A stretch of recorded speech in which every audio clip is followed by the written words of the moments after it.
Hello friends, അകലെ latest review.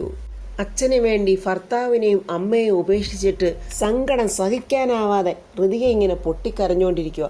ആ സമയത്ത് നന്ദനെ ഒളിച്ചവളെ നോക്കുന്നുണ്ട്. എന്തായാലും രാജുവിനെ ഇവളിൽ നിന്ന് പിരിച്ച്, എന്നിട്ടും അവളുടെ ദേഷ്യം അടങ്ങിയിട്ടില്ല. ഭർത്താവിനെയും അമ്മയും ഓർത്ത് പൊട്ടിക്കരയും ഋതികയെ നോക്കി സന്തോഷത്തോടെ നിന്നിട്ട് അവൾ പറയുന്നുണ്ട്, എന്തായാലും ഇവള് സങ്കടം സഹിക്കാനാവാതെ സൂയിസൈഡ് ചെയ്യും. അതിനു മുമ്പ് വേണമെങ്കിലൊരു സോറി പറഞ്ഞേക്കാം. ഋതികയെ സോറി ഋതികയെ, ദീപു ഇത്രയ്ക്ക് വയലൻ്റ് ആവുമെന്നൊന്നും ഞാൻ പ്രതീക്ഷിച്ചില്ല. എന്നാൽ നിനക്ക് സന്തോഷമായല്ലോടി എന്നും പറഞ്ഞ് ചാടി എഴുന്നേറ്റ് ഋതിക ദേഷ്യത്തോടെ.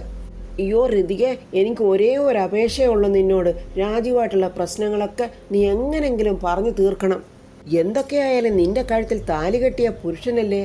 മനുഷ്യരായാൽ ഇങ്ങനെയൊക്കെയാ ഋതികെ. കോളേജ് കാലത്ത് ഇങ്ങനെയൊക്കെ ചെറിയ റിലേഷൻഷിപ്പൊക്കെ ഉണ്ടാകും. ഞാനും രാജുവായിട്ടുള്ള ബന്ധം ഋതികെ അങ്ങനെ കണ്ടാൽ മതി. എടി, നീ പോകുന്നുണ്ടോ ഇവിടുന്ന്? അയ്യോ ഋതികെ, അങ്ങനെ പറയല്ലേ. ഞാനിനി രാജുവായിട്ട് കാണാതിരിക്കുകയോ രാജുവിനെ ഓർക്കാതിരിക്കുകയോ വേണ്ടിയിട്ട് ഞാൻ ദീപുവായിട്ട് ഈ വീട്ടിൽ നിന്ന് എങ്ങോട്ടെങ്കിലും അങ്ങ് പൊയ്ക്കോളാം. എന്നാലും ഋതികെ രാജുവായിട്ട് ഒന്നിച്ച് ജീവിക്കണം. എടി, നീ എൻ്റെ കയ്യിൽ നിന്ന് തല്ല് വാങ്ങിക്കാതെ ഇവിടുന്ന് ഇറങ്ങിപ്പോടി. ഇനിയും ഋതികയുടെ അടുത്ത് ഇങ്ങനെ വേഷം കെട്ടി നിന്നാൽ ഋതികയുടെ കയ്യിൽ നിന്ന് തല്ല് കിട്ടുന്നു മനസ്സിലാക്കിക്കൊണ്ട് നന്ദന പതുക്കെ അവിടെ നിന്ന് സ്ഥലം വിടുക. വേണുവേട്ടൻ്റെ വീട്ടിൽ ഒരു മരണം നടന്ന പോലെ എല്ലാവരും ഓരോ മൂലക്കിരുന്ന് കരയുക. രാജുവാണെങ്കിൽ തൻ്റെ ഭിത്തിയിലോട്ട് ചാരിയിരുന്ന് അങ്ങ് ഏങ്ങലടിച്ച് കരയുന്നുണ്ട്. വേണുവേട്ടനെയും രാധമ്മയും എല്ലാവരും ഇങ്ങനെ സങ്കടത്തോടെ നിൽക്കുക. പ്രിയ പറയാം, എൻ്റെ മനസ്സിൽ നിന്ന് അതങ്ങോട്ട് പോകുന്നില്ല.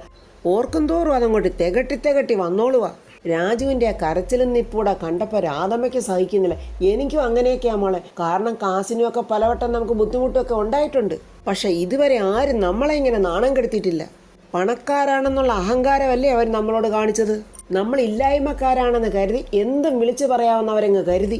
അമ്മേ, അതിന് നമ്മൾ ഇല്ലായ്മക്കാരാണെന്നും പറഞ്ഞ് അവരുടെ മുന്നിലൊന്നും നമ്മൾ തെണ്ടാൻ പോയിട്ടില്ലല്ലോ. എൻ്റെ അച്ഛൻ ഇതുവരെ ഒരു 10 പൈസ പോലും കടവായിട്ട് അവരോട് ചോദിച്ചിട്ടുമില്ല. ആ സൂര്യമംഗലത്തെ സരസ്വതി അമ്മ എല്ലാ സ്വത്തുക്കളും ഇവൻ്റെ പേരിൽ എഴുതി വെക്കാമെന്ന് പറഞ്ഞപ്പോൾ ഇവനത് വേണ്ടാന്നല്ലേ പറഞ്ഞത്. എന്നിട്ടാ അവർ പിച്ചക്കാരെ പോലെ നമ്മളെ ആട്ടി ഇറക്കിയത്.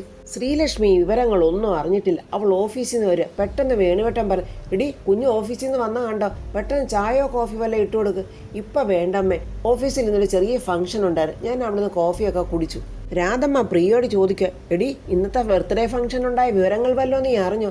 അറിഞ്ഞമ്മേ, പ്രിയേച്ചിയല്ലേ എന്നെ ഫോണിൽ വിളിച്ച് പറഞ്ഞിരുന്നു. എടി ശ്രീമോളെ, അയാൾ വർമ്മ സാറൊന്നും അല്ല, ബോർമ സാറാ, ബോർമ. ഈ ബേക്കറിയിലൊക്കെ ഇരിക്കുന്ന ചൂള.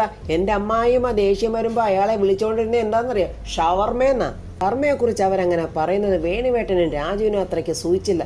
വേണുവേട്ടൻ പറയാം, ഒരാളെ കുറിച്ച് അങ്ങനൊന്നും പറയാതിരി. രാധമ്മയ്ക്ക് ദേഷ്യം വരുന്നു. അപ്പോൾ അയാൾ കാണിച്ചതൊന്നും വേണുവേട്ടന് ഒരു പ്രശ്നമില്ല അല്ലേ? പ്രിയ നല്ല കലിപ്പി നിൽക്കുക. എടി ശ്രീമോളെ, അച്ഛനും എൻ്റെ ആങ്ങളയ്ക്കും ഇപ്പോഴും അവരോട് വലിയ സംപ്രീതിയാ. എന്നിട്ട് എന്തായി? അച്ഛനും മോളും കൂടെ ചേർന്ന് ഇവനെ അടിച്ചിറക്കി വിട്ടില്ലേ? ആ ഋതിക അവൾ പറയുക, താലി കെട്ടിയ ഇവനെ അവൾക്കിനി വേണ്ടാന്ന്. എൻ്റെ അമ്മയും ഞാനും ഒരേ സ്വഭാവക്കാരാ. വെറുത്താ ഞങ്ങൾ പിന്നെ വെറുത്തതാ. ഇതെല്ലാം കേട്ട് കരഞ്ഞുകൊണ്ടിരിക്കുന്ന രാജുവിനെ നോക്കിയിട്ട് ശ്രീലക്ഷ്മി പറയാം, ചേട്ടൻ ഇങ്ങോട്ടൊന്ന് വന്നേ, എൻ്റെ കൂടെ വാ. എന്തിനാ മോളെ? ചേട്ടൻ ഇങ്ങോട്ട് വരാനല്ലേ പറഞ്ഞ് എന്നും പറഞ്ഞ് ശ്രീലക്ഷ്മി തൻ്റെ രാജുവിനെ കൈക്ക് പിടിച്ചോണ്ട് റൂമിനകത്തോട്ട് പോകുന്നുണ്ട്. എൻ്റെ ചേട്ടൻ എന്തിനാ ഇങ്ങനെ വിഷമിക്കുന്നത്? വിഷമിക്കാതെ. അവിടെ നടന്ന കാര്യങ്ങളൊക്കെ നല്ല വ്യക്തമായിട്ട് ഞാൻ അറിഞ്ഞു. ഒരു പ്രത്യേക സാഹചര്യത്തിൽ അവിടെ എന്തൊക്കെയോ സംഭവിച്ചു പോയി. അതിനൊക്കെയുള്ള കാരണക്കാർ വേറെ ആളുകളല്ലേ ചേട്ടാ? വിങ്ങി പൊട്ടി കരഞ്ഞുകൊണ്ട് രാജു പറയും, എന്നാലും പറയാൻ പാടില്ലാത്തതല്ലേ ഋതു പറഞ്ഞത്? അത് ചേട്ടനുള്ള ഡീപ്പായിട്ടുള്ള സ്നേഹം കൊണ്ടും പ്രേരണ കൊണ്ടും അല്ലേ? അതിൽ യാതൊരു സംശയം വേണ്ട. ആ അംബികയുടെയും മകൻ്റെ സ്വഭാവം ചേട്ടൻ അറിയാവുന്നതല്ലേ? അവർ ക്രിയേറ്റ് ചെയ്ത ഈ സംഭവമൊക്കെ. ഹൃദയക്ക് ചേട്ടനോടുള്ള സ്നേഹം ചേട്ടൻ അറിയാവുന്നതല്ലേ?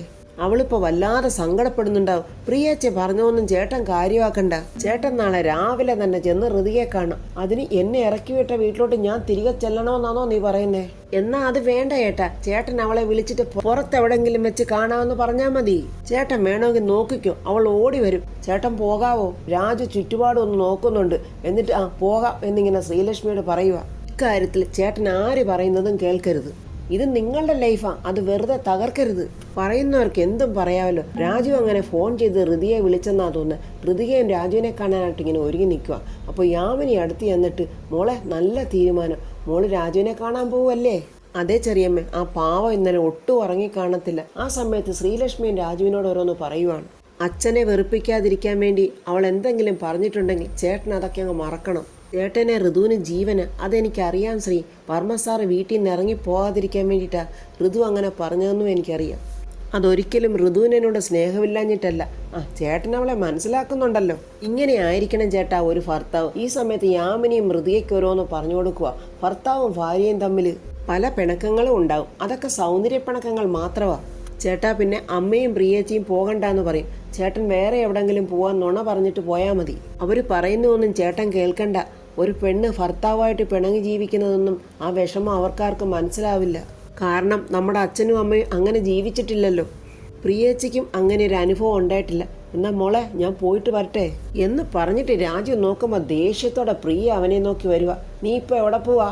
നീ എവിടെ പോവാന്ന് നിന്റെ ചേച്ചിയാണ് നിന്നോട് ചോദിക്കുന്നേ. അത് ചേച്ചി, അതേടാ നിനക്ക് പറയാൻ ബുദ്ധിമുട്ടായിരിക്കും. എന്നാലേ നിന്നോട് ചോദിക്കാൻ ഈ ചേച്ചിക്ക് ഒരു ബുദ്ധിമുട്ടുമില്ല. രാജു ശ്രീലക്ഷ്മി ഒന്ന് നോക്കിയിട്ട് ചേച്ചി അത് പിന്നെ എടാ ഉത്തരം കിട്ടാൻ നിനക്ക് വിഷമമാണെങ്കിൽ അതിനുള്ള ഉത്തരവും ഞാൻ തന്നെ അങ്ങ് പറഞ്ഞേക്കാം. നീ അവളെ കാണാൻ പോവല്ലേ, ആ എന്തരവളെ? ദാണ്ട് ഈ നിൽക്കുന്നവള് നിന്നോട് പലതും പറയും. എടാ എനിക്കറിയാൻ പാടില്ലാത്തോണ്ട് ചോദിക്കുക. നിനക്ക് നാണോ മാനോ എന്ന് പറയുന്ന ഒന്നും ഇല്ലേടാ. ഇതെങ്ങാനും നമ്മുടെ അമ്മ അറിഞ്ഞാൽ ജീവിതത്തിൽ പിന്നെ നിന്നോട് അമ്മ മിണ്ടില്ല.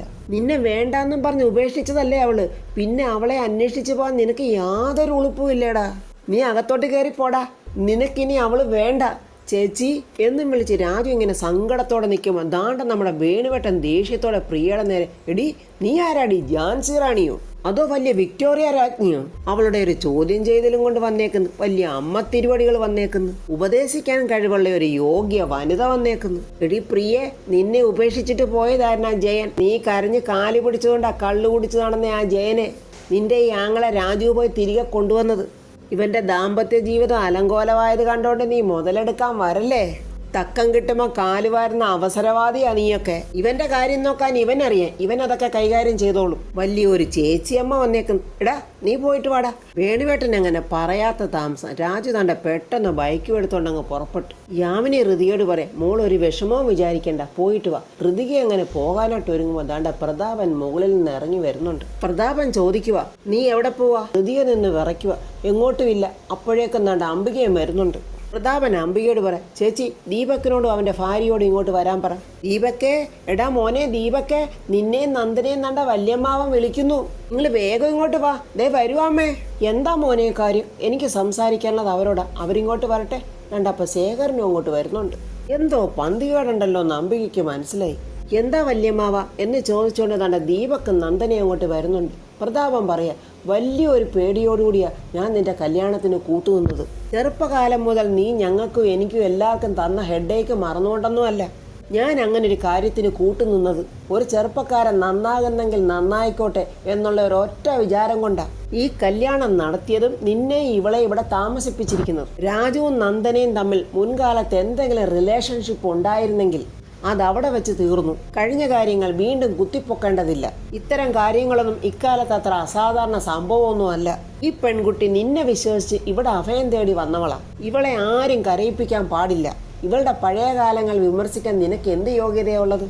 നിന്റെ കുത്തഴിഞ്ഞ പഴയകാല ജീവിതത്തെക്കുറിച്ച് നീ എന്താ ആലോചിക്കാത്തത്? സ്വന്തം ചേച്ചിയെയും ചേച്ചിയുടെ മോൻ്റെ കുടുംബത്തെയും രക്ഷിക്കാനുള്ള പുറപ്പാടാണെന്ന് മനസ്സിലാക്കിക്കൊണ്ട് ശേഖരൻ കരഞ്ഞുകൊണ്ട് പറയാ, ഇവർ രണ്ടുപേരും ചെളിവാരി എറിഞ്ഞതേ ആ പാവൻ രാജുവിനെയാണ്. അതിനെക്കുറിച്ചൊന്നും എന്താ ചേട്ടൻ ഇവരോട് ചോദിക്കാത്ത? പ്രതാപനുടനെ ശേഖരനോട് പറ, ഞാൻ സംസാരിക്കുന്നത് നിന്റെയും എൻ്റെയും അനന്തരവൻ്റെ കാര്യമാണ്, അല്ലാതെ രാജുവിൻ്റെ കാര്യമല്ല. സ്വന്തം മകളെ വിധവയെ പോലവിടെ കഴിയുന്നു.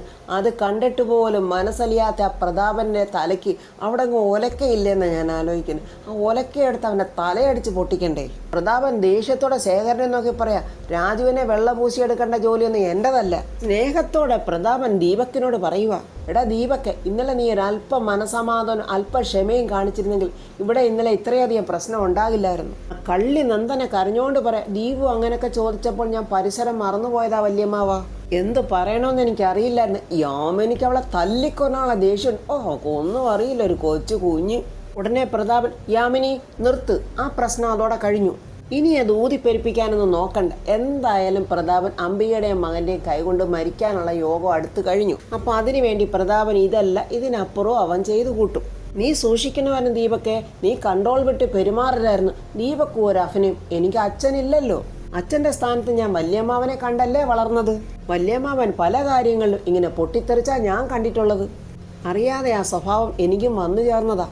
ഇത് റൂട്ട് മാറുവാണല്ലോ എന്ന് മനസ്സിലാക്കിക്കൊണ്ട് അംബിക പെട്ടെന്ന് നിർത്തടാ, വല്യമ്മാവൻ്റെ മുന്നിൽ നിന്ന് നാവാടിയാലുണ്ടല്ലോ നിന്നെ അടിച്ച് ഞാൻ ശരിപ്പെടുത്തി കളയും. വേണ്ട ചേച്ചി, അവൻ പറഞ്ഞത് ശരിയാ. ഞാനാണല്ലോ മൊത്തത്തിൽ കുഴപ്പക്കാരൻ. എന്നെ കണ്ടിട്ടല്ലേ എല്ലാവരും ചീത്തയായത്.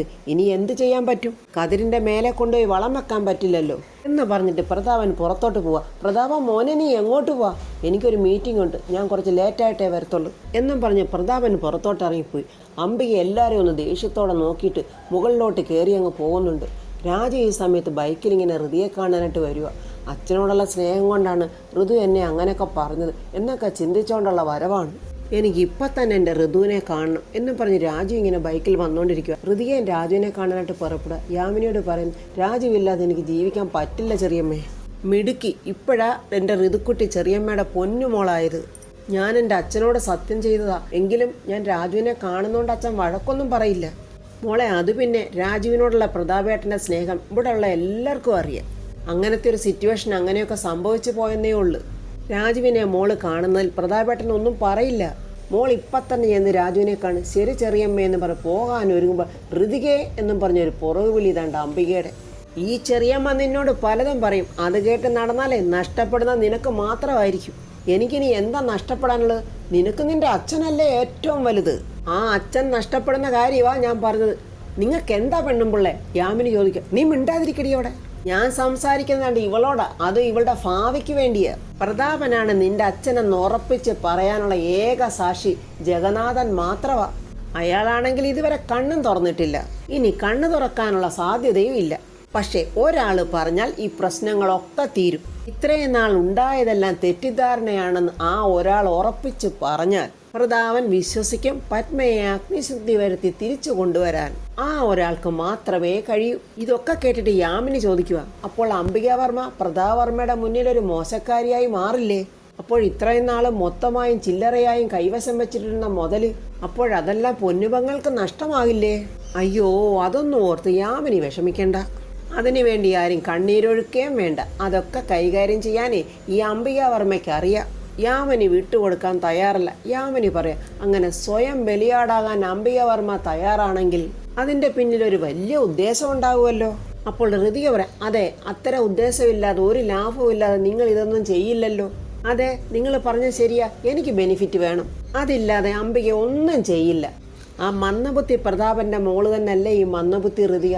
ഈ പറയുന്നതൊക്കെ അവളുടെ ആ മൊബൈലിൽ അങ്ങ് റെക്കോർഡ് ചെയ്തിട്ട് പ്രതാപനെ കാണിച്ചാൽ പോരെ? എടി ഋതിക, നീ എപ്പോഴും പറയാറില്ലേ ഈ ലോകത്ത് നിനക്ക് ഏറ്റവും ഇഷ്ടമുള്ള ആൾ നിന്റെ അച്ഛനാണെന്ന്. അതിലെന്താ നിങ്ങൾക്ക് ഇത്ര സംശയം? എൻ്റെ അച്ഛൻ കഴിഞ്ഞേ ഉള്ളൂ ഈ ലോകത്ത് എനിക്ക് എന്തും. എങ്കിൽ നീ ഞാൻ വിളിക്കുന്നിടത്തോട്ട് വാ, നമുക്കൊരു ഡീല് സംസാരിക്കാം. യാമിനി പറയാം, മോളെ നീ പോകരുത്. മോളെ, ഇവർ നിന്നെ കൊടുക്കാനുള്ള അടുത്ത കയറെടുക്കുക. നീ പോയി രാജുവിനെ കാണ്, പ്രതാപേട്ടനെ എതിർക്കില്ല. എൻ്റെ പൊന്നു മോളെ നീ ചെല്ല്, ഇവരുടെ വാക്കൊന്നും നീ കേക്കല്ലേ. അംബിക പറയാം, ഋതിക, നിനക്ക് നിന്റെ അച്ഛനെയും അമ്മയും ഒരുമിപ്പിക്കണം. നിന്റെ ഭർത്താവിനോടൊപ്പം ജീവിക്കാനും കൂടിയുള്ള ഒരു ഡീലാണ് ഞാനിപ്പോൾ പറയാൻ പോകുന്നത്. ഇപ്പോൾ ഞാൻ തരുന്ന ഈ ഓഫർ നീ സ്വീകരിച്ചാൽ ഞാൻ തന്നെ പറയും പ്രതാപനോട്, ഋതിക നിന്റെ മകള് തന്നെയാണ്. എടി പൊട്ടി, ഇതിൻ്റെ ആവശ്യമുണ്ടോ? ഒരു DNA ടെസ്റ്റ് ചെയ്താൽ പോരായോ? ഇപ്പോഴത്തെ കൊച്ചു കുഞ്ഞുങ്ങൾക്ക് പോലും ഇതറിയാം. എനിക്ക് പറ്റിയ തെറ്റിദ്ധാരണകൾ കൊണ്ടായി പ്രശ്നങ്ങൾ ഉണ്ടായതെന്നൊക്കെ ഞാൻ പ്രതാപനോട് പറയാം. എടി ഋതികെ, നിന്നിൽ നിന്ന് എന്താണോ മേടിക്കാൻ അവൾ ഉദ്ദേശിച്ചത് അത് മേടിച്ചതിന് ശേഷം അവൾ പ്രതാപനോട് ഇതൊന്നും പറയില്ലെന്നറിയാനുള്ള ബുദ്ധി പോലും നിനക്കില്ലേ? നീയൊക്കെ ഇങ്ങനെ മന്ദബുദ്ധികളായിട്ട് ജീവിച്ചിരിക്കുന്നതിനേക്കാളും നല്ലത് പോയി തൊലയുന്നതല്ലേ. ഇതൊക്കെ എൻ്റെ അഭിപ്രായമാണ്, ദേവി ഏതാരും തെറ്റിദ്ധരിക്കല്ലേ. ഞാൻ എന്ത് പറഞ്ഞാലും എൻ്റെ ആങ്ങളെ വിശ്വസിക്കും. യാമിനി പറയാം, മോളെ ഇതൊക്കെ ചതിയാ, നീ ഇത് കേൾക്കരുത്. എടി, നിനക്ക് നിന്റെ അച്ഛനും അമ്മയും ഒരുമിച്ച് ജീവിക്കണമെങ്കിൽ, നിനക്ക് നിന്റെ ഭർത്താവിനെ തിരിച്ച് കിട്ടണമെങ്കിൽ നീ ഞാൻ വിളിക്കുന്നിടത്തോട്ട് വരണം. ഋതിയ പെട്ടെന്ന് ചെറിയമ്മേ വാ എന്ന് പറഞ്ഞ് അംബികയുടെ കൂടെ പോവുക. ഇത് അംബികയും മോനും തമ്മിലുള്ള ഇടപാടാണെന്ന് തോന്നുന്നു. അവർ പോകുമ്പോൾ തൻ്റെ ദീപക്കട നിന്ന് ചിരിച്ചുകൊണ്ട് നിൽക്കുക. ഞാൻ ഈ ഡീല് സംസാരിക്കുന്ന ഋതികയോട് മാത്രമാണ്, അതിനോട് യാമിനിയുടെ ആവശ്യം ഇവിടെ ഇല്ല. പെട്ടെന്ന് ഋതിക പറയാം, ചെറിയമ്മ അറിയാത്ത ഒരു കാര്യവും എൻ്റെ ജീവിതത്തിലില്ല. നിന്റെ ജീവിതത്തിൽ ചെറിയമ്മയോ വല്യമ്മയോ ആര് വേണമെങ്കിലും ഇരുന്നോട്ടെ, പക്ഷെ ഞാൻ നിന്നോട് സംസാരിക്കുമ്പോൾ യാമിനി വേണ്ടാന്നാ പറഞ്ഞത്. അത് കഴിഞ്ഞിട്ട് വേണമെങ്കിൽ എൻ്റെ ഡീൽ വേണമെങ്കിൽ നിങ്ങൾ ഡിസ്കസ് ചെയ്തോ. എന്നാൽ മോള് ചെല്ല്, ഞാൻ ഇവിടെ തന്നെ കാണും. ഇവർക്ക് പറയാനുള്ള എന്താണെന്ന് വെച്ചാൽ കേട്ടിട്ട് വാ. അങ്ങനെ അംബിക ഹൃതിയെ വിളിച്ചോണ്ട് വന്നിട്ട്, നീ ഇവിടെ ഇരിക്ക്, അമ്മായിയും മോളും കൂടെ ഒരു ഡീല് സംസാരിക്കുന്നതല്ലേ, ഇപ്പോഴെങ്കിലും ആ ഹൃതിക ആ മൊബൈലൊന്ന് ഓൺ ചെയ്ത് റെക്കോർഡ് ചെയ്തുകൂടെ? എടി ഹൃതികെ, നിന്റെ പ്രധാന പ്രശ്നം പ്രതാപന്റെ മകള് തന്നെയാണോ നീയെന്ന് പ്രതാപൻ വിശ്വസിക്കാത്തതല്ലേ? അവൻ ഇപ്പോഴും നിന്നെ ഒരു വളർത്തു മകളായിട്ടാണ് കണ്ടിരിക്കുന്നത്. അവൻ്റെ ആ തെറ്റിദ്ധാരണ മാറ്റണം. ഇത് തന്നെയല്ലേ അംബിക നിങ്ങൾ കുറച്ചു മുമ്പും പറഞ്ഞത്? ഞാനേ പ്രതാപനെ അടിച്ചേൽപ്പിച്ചു വെച്ചിരിക്കുന്ന എല്ലാ തെറ്റിദ്ധാരണകളും നീക്കിത്തരാം. അതോടെ പത്മയും പ്രതാപനും തമ്മിലുള്ള എല്ലാ പ്രശ്നങ്ങളും തീരും. അതൊക്കെ ഇരിക്കട്ടെ, എന്താ നിങ്ങളുടെ ഡീല്? പത്മയും പ്രതാപനും നീയും ഒരുമിക്കുന്നതിൽ എനിക്ക് സന്തോഷമേ ഉള്ളൂ. പക്ഷെ നിങ്ങൾ ഒരുമിക്കുമ്പോൾ സ്വാഭാവികമായി ഞാൻ ഈ വീട്ടിൽ നിന്ന് പുറത്താകും. ഞാൻ അങ്ങനെ പുറത്താകാതിരിക്കാൻ വേണ്ടി ഈ വീടും മറ്റു പ്രോപ്പർട്ടികളും എല്ലാം എൻ്റെ പേരിലോട്ട് എഴുതി തരണം. അംബിക ഇങ്ങനെ പറയുമ്പോൾ ഹൃതിക അംബികയെ ഒരു നോട്ടം നോക്കുന്നുണ്ട്. അപ്പോൾ ഫ്രണ്ട്സ്, അംബികയുടെ ആ ചോദ്യത്തിന് മുന്നിൽ ഹൃതികയുടെ നോട്ടത്തിൽ എന്താണെന്നൊന്നും മനസ്സിലാകുന്നില്ല. ഇനി ഇതികൾ വല്ലതും റെക്കോർഡ് ചെയ്തോ, അതോ ഇനി അംബികയ്ക്കുള്ള ശരിയായിട്ടുള്ള തിരിച്ചടി അവൾ കൊടുക്കുക? അച്ഛനും അമ്മയും ഒന്നും ഒന്നാകണ്ട, എനിക്ക് രാജുവും വേണ്ട, നിനക്ക് എന്താണെന്നോ തോന്നുന്നു അതങ്ങ് ചെയ്തോടി. അങ്ങനെ അംബികയുടെ മുഖത്ത് നോക്കി പറഞ്ഞാൽ ഹൃതിക നല്ല ഒന്നാം തരം മിടുക്കിയാണെന്ന് പറയും. പക്ഷേ ഹൃതിക അങ്ങനെ പറയുമോ എന്നുള്ളതിൽ എനിക്ക് യാതൊരു വിശ്വാസമില്ല. അപ്പോൾ ഇനി എന്താണ് ഇനി അടുത്തത് നടക്കാൻ പോകുന്നതെന്ന് നാളത്തെ റിവ്യൂവിൽ നമുക്ക് കാണാം. എൻ്റെ ഈ റിവ്യൂ ഇഷ്ടപ്പെട്ടാൽ ലൈക്കും കമൻസും, സബ്സ്ക്രൈബ് ചെയ്യാത്തവർ സബ്സ്ക്രൈബ് ചെയ്യണേ.